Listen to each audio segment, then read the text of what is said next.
పేరిట మీ అందరికీ వందనాలు చెల్లిస్తున్నాను.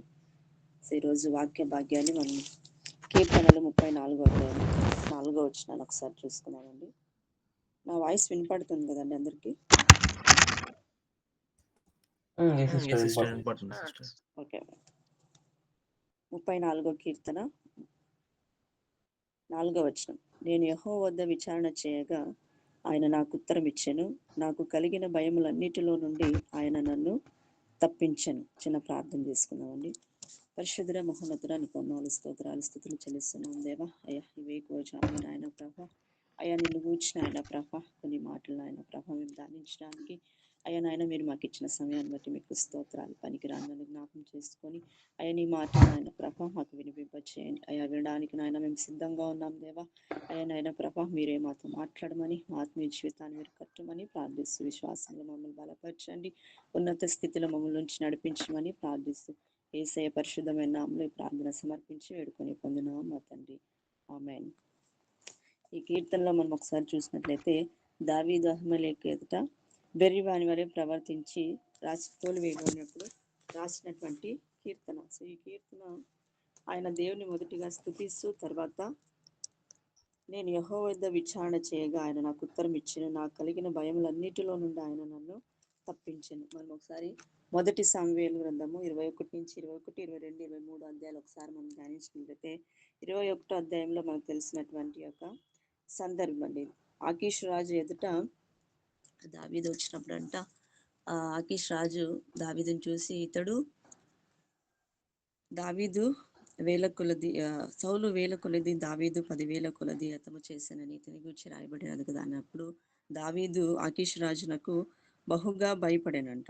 భయపడి అక్కడ ఆయన ఎదుట తన చర్య మార్చుకొని, అంటే తన ప్రవర్తన మార్చుకొని వెర్రి వాని వలె, పిచ్చి వాని వలె చేష్టలు చేస్తూ తన ఉమ్మి అంతా తన గడ్డం మీదుగా కార్చుకొని గోడ మీద గీతలు రాస్తూ అక్కడి నుంచి అక్కడ ఆయన అట్లా చేస్తూ ఉన్నప్పుడు ఆకీష్ రాజు అంట ఈ పిచ్చివానికి నా రాజ్యంలోనికి ఎందుకు తీసుకొచ్చి, నా సన్నిధికి ఎందుకు తీసుకొచ్చి పిచ్చి చేష్టలు చేస్తున్నారు అన్నప్పుడు అక్కడి నుంచి తోలి వేయబడి, అక్కడి నుంచి తరమ వేయబడి ఆ సందర్భంలో రాసినటువంటి కీర్తన అండి ఇది. ఇప్పుడు ఆయన ఆ తరిమిన వెంటనే ఆయన రాస్తున్నటువంటి, ఆయన అనుభవంతో రాస్తున్నటువంటి కీర్తన ఇది. నేను యెహోవా యొద్ద విచారణ చేయగా ఆయన నాకు ఉత్తరం ఇచ్చెను. నాకు కలిగిన భయములన్నిటిలో నుండి ఆయన నన్ను తప్పించెను. ఈరోజు ఏకవచనం నుండి రెండు అంశాలు మాత్రమే నేను మీతో పంచుకోవడానికి ఇష్టపడుతున్నాను. సో ఏదే సమస్య రాని దావీదుకు ఏ సమస్య వచ్చినప్పటికీ, లేకపోతే ఏదైనా ఆయనకి ఆలోచన లేని సమయంలో ఆయన మొదటిగా ఎవరిని ఆశ్రయించేవాడు కాదు. ఏ సమస్య, ఏ కష్టం వచ్చినా, ఏ శత్రువులు ఆయన ముట్టి వచ్చినప్పటికీ ఆయన మొదటిగా చేసే పని ఒకటే, యెహోవా యొద్ద విచారణ అనగా ఆయన అడ్వైస్ అడుగుతూ ఉంటాడు దేవుని వచ్చి ప్రతిసారి కూడా. అయ్యా ఇది సమస్య, ఇది ఒక శత్రువులు నా మీద వస్తున్నారు, ఇది సమస్య అని అన్నప్పుడు సో దేవుని యొద్ద మొర పెడతాడు. విచారణ అంటే దేవుని యొద్ద మాట్లాడి ఆయన అడ్వైస్ తీసుకుంటూ ప్రార్థన చేయడమే. ఏ సమస్య వచ్చినప్పటికీ మొదటిగా ఆయన గుర్తొచ్చేదే దేవుని సన్నిధి అండి. సో దేవుని సన్నిధిలో ఆయన మోకాళ్ళు వేసి ఆయన దేవుని యొద్ద నుండి ప్రతిసారి అడుగుతూ ఉంటాడు, అయ్యా ఇది నా సమస్య అని అడుగుతున్నప్పుడు సో దేవుడు తనకి ప్రత్యుత్తరం ఇచ్చినట్టుగా ప్రతి విషయంలో ఆయన నడిపింపును దావీదుకు దయచేసినట్లుగా మనం చూస్తూ వస్తామన్నమాట. ఇక్కడ మొదటి సమూయేలు 23వ గ్రంథంలో మనం ఒకసారి 23వ అధ్యాయంలో మనం చూసినట్లయితే ఫిలిస్తీన్లు కైలా మీద యుద్ధానికి వెళ్ళినప్పుడు అంట అక్కడ ఉన్నటువంటి అంతటినీ దోచుకొని వాళ్ళు వెళ్ళడానికి పోతున్నప్పుడు సో దావీదుకి ఒక విచారం తెలిసినప్పుడు ఆయన మొదటిగా చేసినది 23వ అధ్యాయము 2వ వచనంలో మనం చూసి, అంతటా దావీదు నేను వెళ్ళి ఈ ఫిలిస్తీన్లను హతము చేయుదునా అని యెహోవా యొద్ద విచారణ చేయగా యెహోవా నీవు వెళ్ళి ఫిలిస్తీన్లను హతము చేసి కయీలాను రక్షించుమని దావీదుతో సెలవిచ్చెను. సో ఆయన చేసినటువంటి పని మొదటిగా కయీల మీదకి యుద్ధానికి వచ్చినప్పుడు ఫిలిస్తీన్లు ఆయన కండ బలాన్ని, లేకపోతే ఆయన రాజ్య బలాన్ని ఇవన్నీ చూసుకొని ఆయన వెళ్ళలేదండి. సో వెంటనే ఫిలిస్తీన్లు కయీల మీద యుద్ధానికి వచ్చినప్పుడు దేవుని యుద్ధకు పోయినాడు. సో దేవుని సన్నిధిలో ఆయన మొరపెడతాడు అనమాట, నేను వెళ్ళి ఈ ఫిలిస్తీన్లందరినీ హతము చేసి కయీల వాళ్ళని రక్షించేదనా అని అడిగినప్పుడు నిజంగా దేవుడు అక్కడ దావీదుతో మాట్లాడి నువ్వు ఫిలిస్తీన్ని హతము చేయవచ్చు అని చెప్తాడు. అయితే దావీదు తన జనులందరినీ రమ్మని చెప్పి సో ఈ యొక్క ఫిలిస్తీన్లు మనం హతం చేద్దాం రండి అన్నప్పుడు జనులందరూ కూడా భయపడి వాళ్ళ ఎదుట మనం నిలబడలేము అని అన్నప్పుడు మరలా ఆయన యెహోవా యొద్ద విచారణ చేయడానికి మరలా 4వ వచనంలో మనం చూసినట్లయితే మరి అక్కడ కూడా ఆయన విచారణ చేయడం, లేకపోతే ప్రభువుని అడగడం, లేకపోతే యెహోవాని అక్కడ వేడుకొనడం జరుగుతుంది. సో అక్కడ కూడా ఆయన ప్రత్యుత్తరం ఇచ్చి కైల వాళ్ళని ఫిలిష్తీయుల వద్ద నుంచి మనము రక్షించడం చూస్తామనమాట. సో ఇలాగే ప్రతి సమస్యలో కూడా దావీదు ఏం చేసేవాడంటే తనకి సమస్య కలిగిన వెంటనే, తనకి కష్టం వచ్చిన వెంటనే, తనకి శ్రమ వచ్చిన వెంటనే ఆయన మొదటిగా జ్ఞాపకం చేసుకునేది దేవుని సన్నిధి అనమాట. సో దేవుని యొద్ద విచారణ మనమే తెగిన మనుషుల మీద ఆధారపడతాం. ఎవరైతే మనకి మంచి అడ్వైజ్ ఇవ్వగలరు, ఎవరైతే మనకి మంచిగా చెప్పగలరు, మంచి యొక్క జ్ఞానం ఇవ్వగలరని మనుషుల మీద ఆధారపడుతూ ఉంటాం. అయితే దావీదు ఇక్కడ ఎవరి మీద ఆధారపడు రాజు అయినప్పటికీ కూడా ఆయన తన సైన్యం మీద, లేకపోతే తనతో ఉన్నటువంటి జనుల మీద, తన వారందరి మీద ఎవ్వరి మీద కూడా ఆశ్రయించకుండా మొదటిగా దేవుని సన్నిధిలో ఆయన మొరపెట్టడం, దేవుని యొక్క నడిపింపును ఆయన కోరుకోవడం మనము చూస్తూ ఉంటాం. సో మన జీవితాల్లో కూడా మనము ఇది నేర్చుకోవాలన్నమాట. ఏదైనా మనకి ఏ సమస్య రాని, ఏ శ్రమ రాని, ఏ శ్రమ గుండా మనం వెళ్తా ఉన్నామో ఆ సమయంలో మనం ఏం చేయాలంటే మొదటిగా అయ్యా నీ నడిపింపు కావాలి, నీ సన్నిధి మాకు ముందుగా ఉండి మమ్మల్ని నడిపించండి అయ్యా అని ఎప్పుడైతే మనం ప్రార్థన చేస్తామో నిజంగా ఆత్మదేవుడు మనల్ని నడిపిస్తూ వస్తూ ఉంటాడనమాట. మనం ఎక్కడా కూడా తప్పిపోం. ఎక్కడ కూడా ఆయన నడిపింపు మనలో ఉన్నట్లయితే ఎక్కడ కూడా మనము తప్పిపోమన్నమాట. సో ఇది మొదటి దేవుని సన్నిధి ఎదికేది. దేవుని యొద్ద మనం విచారణ చేయడం అనేది మన జీవితాల్లో ఎన్నో కన్ఫ్యూజన్స్, ఎన్నో మనకి కొన్నిసార్లు మంచి డెసిషన్స్ కూడా మనం తీసుకోలేం. జీవితంలో ఎన్నో రాంగ్ డెసిషన్స్ తీసుకుంటాం. అయితే దేవుని ఎప్పుడైతే మనం అక్కడికి వెళ్ళి ఆయన యొద్ద మనం ప్రార్థన చేసినప్పుడు, ఆయనతో మొరపెట్టినప్పుడు, ఆయన సలహాలు మనం అడిగినప్పుడు నిజంగా ఆయన నడిపింపు ఎలా ఉంటుందంటే మన కంటికి కనపడదు, చెవికి వినపడదు, మన హృదయానికి అగోచరంగా ఉంటుందంట. అంత అద్భుతంగా ఆయన మనల్ని నడిపిస్తూ వస్తాడు. అలాగే ఇక్కడ విచారణ గురించే కాదు కానీ రెండో అంశం మనం ఒకసారి చూసినట్లయితే నాకు కలిగిన భయములన్నిటిలో నుండి ఆయన నన్ను తప్పించను. నిజంగా దావీదు యొక్క సౌలు దావీదును తరుముతూ ఉన్నప్పుడు ఎన్నో అనుభవాలండి దావీదుకి. ఎన్నో అరణ్య అనుభవం, పర్వత అనుభవం, గుహాల అనుభవము, ఎన్నో భయంకరమైన పరిస్థితులు దావీదు దాటుకుంటూ వస్తూ ఉంటాడనమాట. దావీదు భక్తులు దాటుకుంటూ వస్తాడు. అయితే అక్కడ అన్ని ఆయన ఎప్పుడు చూడండి మీరు ప్రతి కీర్తనలో కూడా ఆయన మొదటిగా దేవుని స్తుతించడం, తనకు కలిగినటువంటి శ్రమను బట్టి ఆయన దేవుని యొద్ద ప్రార్థించడం, మరలా దానికి కృతజ్ఞతలు చెల్లించడం మనము కీర్తనలో చూస్తూ ఉంటాం అనమాట. సో మొదటిగా ఆయన దేవుని స్తుతించేవాడు, తర్వాత తనకు కలిగిన శ్రమలన్నిటినీ బట్టి ప్రార్థించేవాడు, లాస్ట్గా కృతజ్ఞత చెల్లించేవాడు. ఆ సమస్య నుండి, ఆ శ్రమ నుండి నన్ను విడిపించినందుకు నీకు కృతజ్ఞతలయ్యా అని చెప్పేవాడు అనమాట. సో తనకు కలిగిన భయములన్నిటిలో నుండి ఈరోజు నిజంగా భయం గురించి మనం ఒకసారి ఆలోచించినట్లయితే మొదటి సమయంలో 23వ అధ్యాయంలో మనము ఆ 23:1 నుంచి మనం 29 వచనాలు అంతా కూడా మనం ఒకసారి ధ్యానించినట్లయితే సో ఇక్కడి నుంచి ఈ యొక్క కయీల ప్రాంతం నుంచి ఆయన తరిమివేయబడినప్పుడు సౌలుకి ఈ విషయం తెలిసినప్పుడు అక్కడ దావీదు అక్కడి నుంచి వెళ్ళిపోతాడు. సో అక్కడి నుంచి వెళ్ళిపోయిన తర్వాత జీపు అనే అరణ్య మార్గంలో ఆయన ఒక పర్వతం మీద అక్కడ నివాసం చేసినట్లుగా మనము చూస్తామండి. 14వ వచనంలో మనం చూస్తే జీపు అనే ఒక అరణ్యంలో ఆయన నివాసం చేయడం చూస్తాం. సో అక్కడ సౌలుకి అక్కడ ఉన్నప్పుడు అని తెలిసినప్పుడు కూడా అక్కడ సౌలు కుమారుడైనటువంటి యోనాతాన్ వస్తాడు. సో యోనాతాన్ వచ్చి 10వ వచనం ఒకసారి మనం చూసినట్లయితే 16వ వచనము లాస్ట్ చూసినట్లయితే నా తండ్రి అయిన సౌలు నిన్ను పట్టుకున్న జాలడు, నీవు భయపడవద్దు. సో అక్కడ యోనాతాను దావీదుకి అభయం ఇచ్చినట్లుగా చూస్తాం. నువ్వు భయపడవద్దు, ఎందుకంటే నా తండ్రి నిన్ను పట్టుకోలేడు, నువ్వు రాజు అగుదువు, నేను నీ సహకారి అగుదును అనేసి అక్కడ యోనాతాను చెప్తాడు. సో దావీదు ఇప్పటికీ ఇంకా భయంలోనే ఉన్నాడు. సో భయపడుతూనే తన జీవితాన్ని కొనసాగిస్తూ ఉన్నాడు. భయపడుతూనే ముందుకు వెళ్తాను. భయములోనే దేవుని ఆశ్రయిస్తూ, దేవుని యొక్క నడిపింపును అడుగు, దేవుని యొద్ద విచారణ చేస్తూ వెళ్తా ఉన్నాడు అనమాట.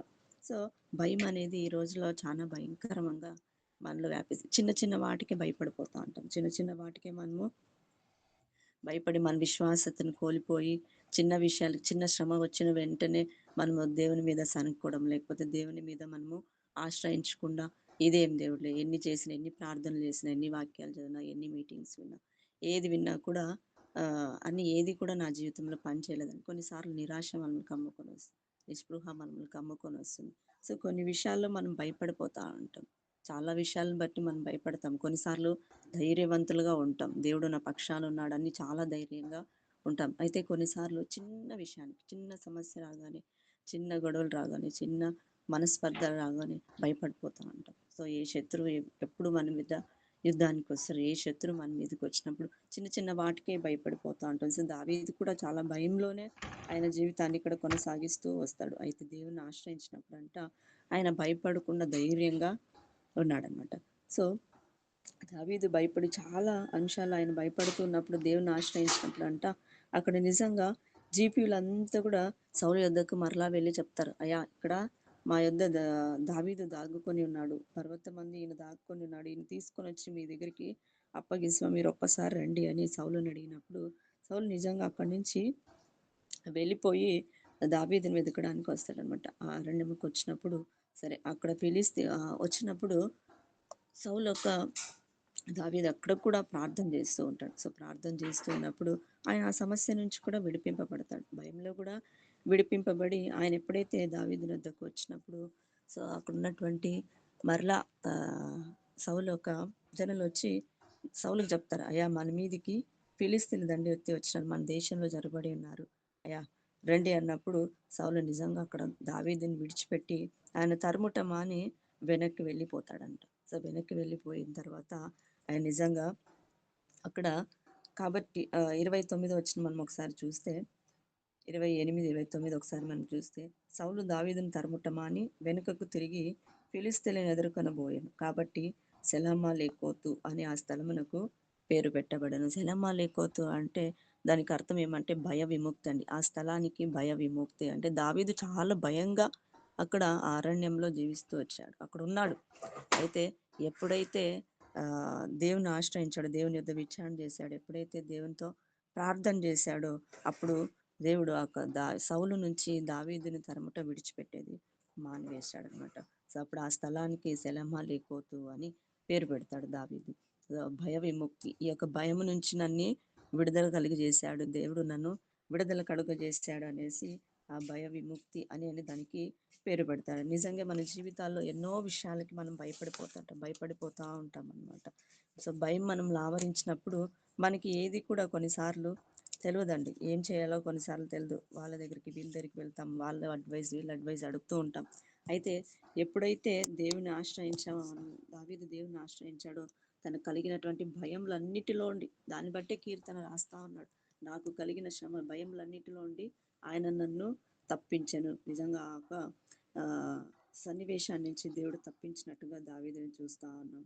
సో, ఈ రోజుల్లో భయము మనకి చాలా కృంగదీస్తున్నాను. సో, కొంతమందికి ఉద్యోగం అనే భయము, భవిష్యత్తు గూర్చిన భయం, వివాహం గూర్చిన భయం, పిల్లలు గూర్చిన భయం, ఇల్లు గూర్చిన భయం, మన ఒక బంధువులు గూర్చినటువంటి భయము, మనమున్న స్థలాల్లో జనులను చూసి అక్కడున్నటువంటి భయం, ప్రతి వాటికి చిన్న చిన్న దానికి మనం భయపడిపోతూ ఉంటాం. సో, అయితే భయము మన యొద్ద నుండి తొలగిపోవాలంటే మనం చేయాల్సినటువంటి ఒక అంశం రెండే అంశాలు. సో, దేవుని సన్నిధిని మొదటగా వెతకడము, మనకు కలిగిన శ్రమలన్నిటిలో నుండి మనల్ని తప్పించబడ్డానికి, లేకపోతే మనం అక్కడి నుంచి విడిపింపబడ్డానికి దేవుని సన్నిధిని ఆశ్రయించి దేవుని యొద్ద మనము విచారణ చేయాలి. సో, దేవా ఇది నా సమస్య, ఇది నాది అని ప్రార్థించినప్పుడు దేవుడు నిజంగా మనకు ప్రత్యుత్తరం ఇచ్చే దేవుడు. ఆయన మనకు జవాబు దయచేసే దేవుడు అండి. ఆయన సజీవుడైన దేవుడు కాబట్టి ఆయన మనం ప్రార్థన చేసిన వెంటనే మన ప్రార్థనకు జవాబు దయచేసేవాడు. సో, ఆయన మన మొరకు చెవియొగ్గే దేవుడు కాబట్టి మనము ఆయన సన్నిధిని ఆశ్రయించాలి. ఆయన యొద్ద మనము విచారణ చేయాలి. ఆయన వద్ద మనం ప్రార్థన చేయాలి. కాబట్టి సో, ఈరోజు ప్రార్థన అంటే నాకు నిజంగా నేను ఒక విషయాన్ని చెప్పి ముగిస్తానండి. ఈ గ్రూప్‌లో శోభా సిస్టర్ గారు నన్ను జాయిన్ చేసినప్పుడు సో, నేను చాలా సంతోషించాను. ఎందుకంటే అందరూ కూడా చాలా చక్కగా ప్రార్థన, పాటలు, ఆరాధన చాలా ఆసక్తితో అందరూ వచ్చి ప్రార్థన చేయడం, ఈ గ్రూప్‌ని బట్టి నేను చాలా సంతోషపడ్డాననమాట. ఎందుకంటే చాలా అందరూ దేవుని సన్నిధి వెతకడం అనేది ఇదే ప్రాముఖ్యమైనదండి. సమయానికి సరిగ్గా అందరూ వచ్చి కూడా దీంట్లో పాల్పొందుతారు. ఎన్ని పనులున్నప్పటికీ, ఏమున్నప్పటికీ కూడా అందరూ దీంట్లో జాయిన్ అవ్వడం అనేది ఈ రోజుల్లో ఎవ్వరు కూడా ఎదురుంగా వాక్యాలు చెప్పి ప్రార్థన చేస్తంటేనే ఎవరు కూడా ఆసక్తితో చేయడం లేదు. అయితే ఎవ్వరు చూడలేదు గానీ, ఎవ్వరు ఏం చేయలేదు గానీ, దీంట్లో జస్ట్ మన ఆడియోలో మాత్రమే విన్నప్పుడు, ఈ యొక్క జూమ్‌లో ఉన్నప్పుడు అందరూ కూడా ఆసక్తి కలిగి ప్రార్థన చేయడం నాకు నిజంగా చాలా సంతోషంగా ఉంది. సో, ఈ గ్రూప్‌లో నన్ను జాయిన్ చేసినందుకు నిజంగా దేవుని నేను ఎంతగానో స్తుతిస్తా ఉన్నాను, ఎంతగానో నేను దేవుని కొనియాడుచున్నానండి. సో 2 విషయాలు మనం ఈరోజు నేర్చుకున్నాం. మన సమస్య వచ్చిన వెంటనే విచారణ చేయడం నేర్చుకోవాలి. ప్రార్థన చేయడం నేర్చుకోవాలి. తర్వాత ఆ శ్రమ నుంచి మనము విడుదల పొందిన తర్వాత దేవుని కృతజ్ఞతలు చెల్లించాలి. నిజంగా మనకు కలిగే భయం నుంచి మనం తప్పింపబడాలి అంటే మనము దేవుని యొద్ద ప్రార్థన చేయాలి. దేవుని యొద్ద మనము మొరపెట్టాలి. ఇదే మనం ఈరోజు నేర్చుకున్నటువంటి ఈ 34వ కీర్తన దావీదు నుండి మనం నేర్చుకున్నటువంటి ఈ 2 అంశాలు ఇవండి. సో నాకు కలిగిన శ్రమలన్నిటిలో, నాకు కలిగిన భయములన్నిటిలో నుండి ఆయన నన్ను తప్పించాను. ఆయన మనల్ని తప్పించే దేవుడు, మనం వినిపించే దేవుడు కాబట్టి నిన్ను విడువను ఎడబాయనని సెలవిచ్చినటువంటి వాగ్దానం చేసినటువంటి దేవుడు నిజంగా మనల్ని ఏ పరిస్థితిలో కూడా, ఏ శ్రమల్లో కూడా, ఏ కష్టాలు కన్నీరులో కూడా, మన ఇబ్బంది పరిస్థితిలో కూడా మనము దేవుడు మనల్ని చేయి విడిచిపెట్టాడండి. సో కొన్నిసార్లు దేవుడు మనం చేయి విడిచిపెట్టాడని మనము అనుకుంటూ ఉంటాం. అయితే నిజంగా దేవుడు కొన్నిసార్లు మనం శ్రమల్లో నడిపిస్తున్నప్పుడు నిజంగా దేవుని వాక్యం రాయబడిన రీతిగా మనము శ్రమల్లో శ్రమ అనే కొలిమిలో మనము పుటం వేయబడినప్పుడు అంట, మనం అధికంగా కాల్చబడినప్పుడు, శ్రమల్లో మనము పుటం వేయబడినప్పుడు అంట సువర్ణంగా మారిపోతాం. శ్రేష్టమైన సువర్ణంగా మారబడాలి అంటే మనం శ్రమలు గుండా కొన్నిసార్లు వెళ్ళాలి. అరణ్య అనుభవం గుండా మనము కొన్నిసార్లు వెళ్ళాలి. గాఢాంధకారపు అనుభవం గుండా మనము వెళ్తూ ఉన్నప్పుడు దేవుడు నిజంగా కొన్నిసార్లు మనకి అనేకమైన పాఠాలు నేర్పిస్తూ వస్తాడు. అనేకమైన ఆయన నడిపింపు నేర్పిస్తూ వస్తాడు. సో దాంట్లో మనము నలగాలి, దాంట్లో మనము ఎదగాలండి. సో దేవుడు ఈరోజు మనతో మాట్లాడుతున్నటువంటి విషయం ఏమంటే ప్రార్థన చేయడము, సమస్య రాని వెంటనే ప్రార్థన చేయడం, తర్వాత దాని నుంచి తప్పింపబడిన తర్వాత కృతజ్ఞతలు చెల్లించడం, మనకి కలిగిన ప్రతి భయాన్ని బట్టి ఆయన సన్నిధిలో మనము మొరపెట్టడం, దాని నుంచి దేవుడు ఖచ్చితంగా మనల్ని అందరినీ విడిపించి నడిపిస్తాడు. సో ఈ వాక్యాన్ని దేవుడు దీవించి ఆశ్రయించిన గాక. ఇచ్చిన అవకాశం బట్టి, యుగానందరాన్ని బట్టి కూడా నేను ప్రత్యేకమైన వందనాలు చెల్లిస్తున్నానండి. Thank you very much sister. నిజం కదా, మనం ఒకసారి దావీదు గురించి మాట్లాడుకుంటే దేవుని చేత ఎన్నుకోబడిన వాడే అన్ని కష్టాల పాలవుతూ, అన్ని శ్రమల పాలవుతూ, ఎన్ని అడవుల్లో తిరుగుతూ, అంత తిరుగుతూ వచ్చినప్పటికీ దేవుడు ఆయన తోడుగానే ఉన్నాడు. ఆయన ప్రార్థించడం ఆపలేదు. ఆయనప్పుడు దేవుని మొరపెడుతూ వచ్చినాడు, ఎన్నో కీర్తనలు రాస్తూ వచ్చినాడు. దాంట్లో దేవుడు ఆయనకు తోడుగా నీడగా ఉంటూ వచ్చినాడు. శ్రమల చేత ఎన్నో విధాలుగా బాధింపబడుతూ వచ్చిన దావీదు రాజుని ఏం చేసినాడు, చివరికి ఆయన సమస్తాన్ని సమకూర్చుకున్నాడు. ఆయన ఎడతెగక ప్రార్థించినాడు. మనము ఎడతెగక ప్రార్థించే వారిగా ఉండాలి. కాబట్టి మనం కూడా ఈ ఉదయకాల సమయంలో మనం కూడా దేవునికి మొరపెట్టి దేవుని ప్రార్థిస్తాం. ప్రైజ్ లార్డ్ అందరికీ. మన మధ్యలో ఉన్న వాళ్ళందరూ ప్రార్థించినట్లయితే మనం ముందుకు వెళ్దాం.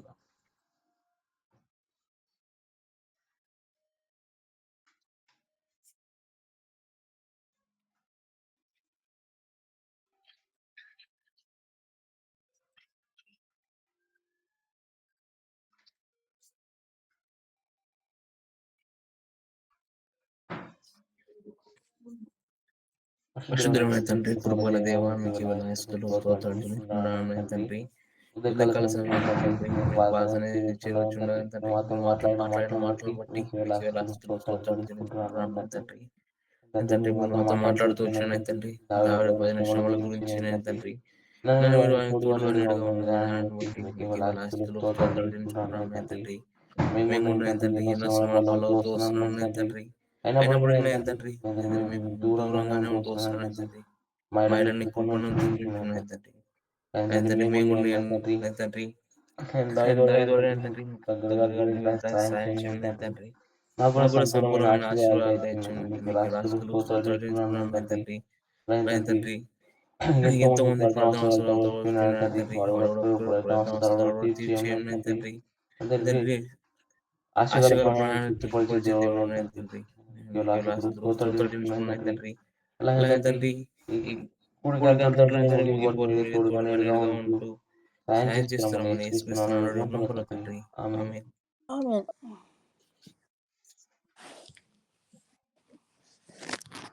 ప్రేమ నమ్మకం గల మా పరలోకపు తండ్రి, దగ్గర దేవ, కనికరం గల తండ్రి, మహోన్నతుడ, మహాగండ, గొప్ప దేవ, అత్యున్నతమైన సింహాసనం ఆసిన గొప్ప దేవ, భూత వర్తమాన భవిష్యత్తు కావున దేవ, అల్ఫా ఓమేగా. మరి ఒకసారి మీ ప్రియకుమారుడు మా రక్షకుడైన యేసుక్రీస్తు నామం బట్టి ఉదయకాల సమయంలో హృదయమార మిమ్మల్ని ఆరాధిస్తూ ఘనపరుస్తూ మహిమపరుస్తున్నాను ప్రభా.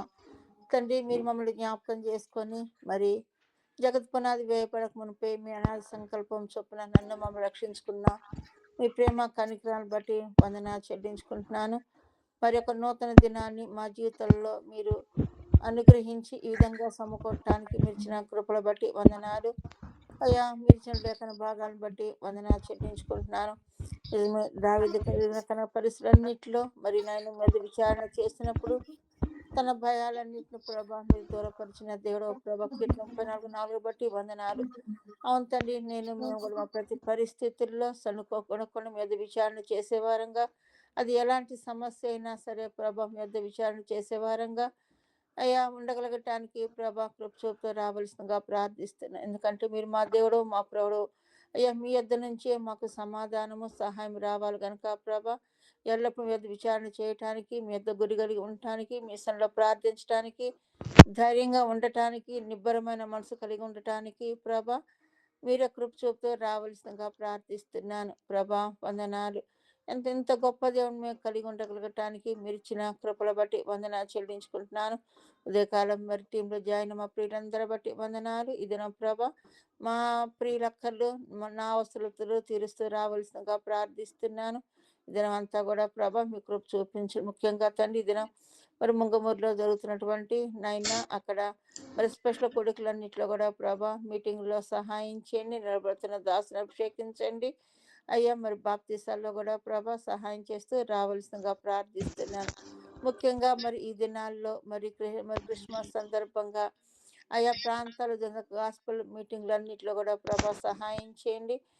అనేకుల హృదయాల్లో మీరు జన్మించగలగటానికి ప్రభా కృప చూపుతూ రావాల్సిందిగా ప్రార్థిస్తున్నది. ఒక పండుగ రూపంగా ఆచరించేవారుగా కాకుండా మిమ్మల్ని కలిగి మరి అనేకులు స్వార్థ ప్రకటించే వారికి ఉండగలగటానికి ప్రభా కృప అనుగ్రహించండి. అలాగే 20వ తారీఖు అంజనా క్లాసిక్లో జరిగే క్రిస్మస్ కూడిక అంతట్లో కొందరికైనా ప్రభ మేలుకరంగా కూడుకుంటున్నట్లు కూడా ప్రభ కృప చూపుతూ రావాల్సిందిగా ప్రార్థిస్తున్నాను.